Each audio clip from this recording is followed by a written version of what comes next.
Ayan, so yun guys, na-update lang tayo dito kay Breeze. Ayan. Um, sa mga nag... Ay.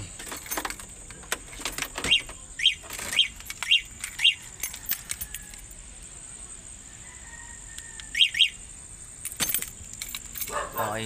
So, sa mga nagbabalak no, na bumili ng e-bike at para maka-save tayo sa battery. Ayan. Makita muna natin si Breeze para maka-save tayo at tumagal yung battery natin, and yung forma ng e-bike natin tsaka yung mga pintura, iwas din natin siya sa ulan at saka init, no? So inaalagaan ko talaga siya na lagi kong inaan sa malilim dahil naluluto kasi yung guys, yung paint niya, tapos rumurupok. So iniiwasan ko din to na basain tapos bilad sa init. So ginagawa ko lang punas, so para ma-maintain ko yung magtagal yung kulay niya. So dati na kasi ako mayroong e-bike, and yun nga, so ngayon alam ko na kung paano ko siya i-handle, and especially yung paggamit, no?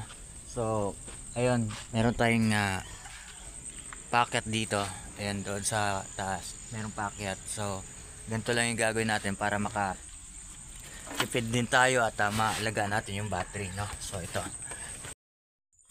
ayan, so huwag nyong i-full guys, no? 1, 2, 3 kasi yan eh. Ayan, 1, 2, 3. Ayan, so ang gagawin natin is lagay lang natin sa 2.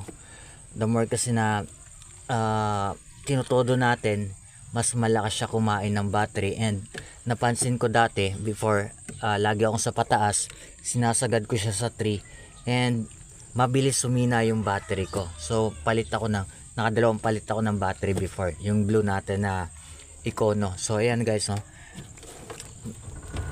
video natin kahit hawak-hawak ko yung isang cellphone.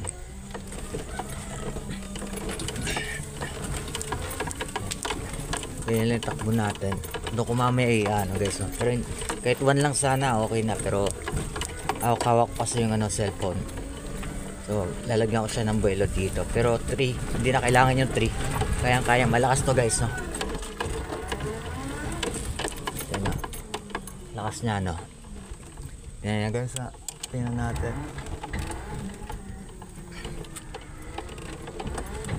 Yan, pababa yan. Yan. So ganun siya kalakas kahit naka number 2 lang, kahit 1 nga lang yan, kaya yan eh. Ganun siya kalakas umahon itong si Enway M6, no? Ayan dati yung pero inayos nung may-ari yung kalsada dito para pagka lalabas ako maganda yung kalsada, hindi siya dito napupwersa. So yung ilalim hindi napupwersa. Ayan yung place natin ngayon. So napakaganda. And again guys, no, and number 1 lang para ma-maintain ninyo magtagal yung inyong mga battery kung nagpaplano kayo bumili ng e-bike, or kung meron kayong e-bike, huwag nyo pupwersahin guys pagpakyat. Number 2 lang, 2. Okay, so huwag din natin kailangan number 3.